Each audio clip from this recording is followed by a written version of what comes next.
আসসালামু আলাইকুম। দেশে ও দেশের বাইরে যে যেখান থেকে ভিডিওটা দেখছেন লাইক শেয়ার সুন্দর করে করে দেবেন। বড় দুঃখের বিষয়, এই ঢাকা শহর আজব শহরের লোক সব নিকৃষ্ট।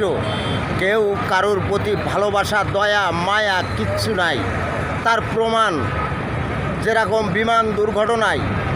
বিমান দুর্ঘটনায় মারা গেল হাজার হাজার ছাত্র এবং ছাত্ররা মারা গেল, কিন্তু এক বোতল পানির দাম নেই, 600 টাকা 400 টাকা। এই নিকৃষ্ট আমরা কত ভালো মানুষ, এক বোতল পানির দাম নিলে বিপদের সময় সবাই ফিটিং দেয়, বিপদের সময়। তার প্রমাণ হচ্ছে যে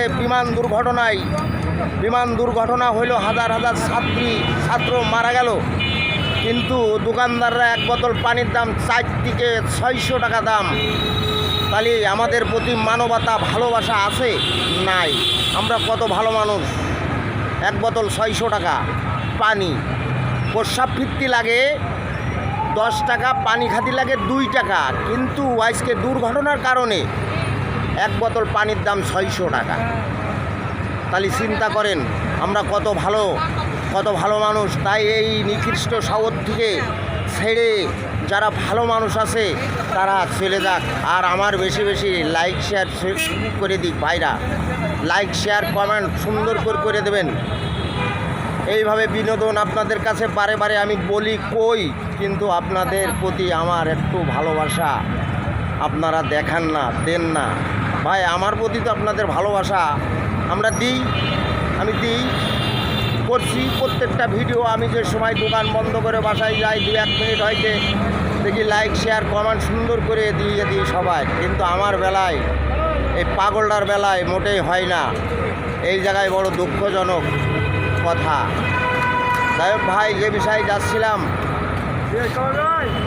এই আজব শহর, ঢাকা শহর মানে আজব শহর। কেউ কারোর প্রতি হিংসা বেশি, কেউ কারোর প্রতি মায়া নেই।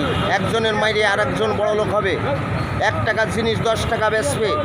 এই হলো আমাদের প্রত্যাশা, এই হলো আমাদের আশা। কী করে একটা গাড়ি কিনা যায়, কী করে একটা বাড়ি করা যায়, এই হইল। কারণ যেই মানুষ একটা বিপদে পড়ে তারে সবাই সহযোগিতা করার দিকে তারে কষাইয়ের মতো জবাই করে। তার প্রমাণ ওই যে এক বোতল পানি 600 টাকা, প্রমাণ ছাড়া কথা বলা যাবে না। তা যাই হোক, অনেক কথা বললাম, ভুল ত্রুটি হলে মাফ করে দিয়েন। আল্লাহ হাফেজ, জিন্দাবাদ।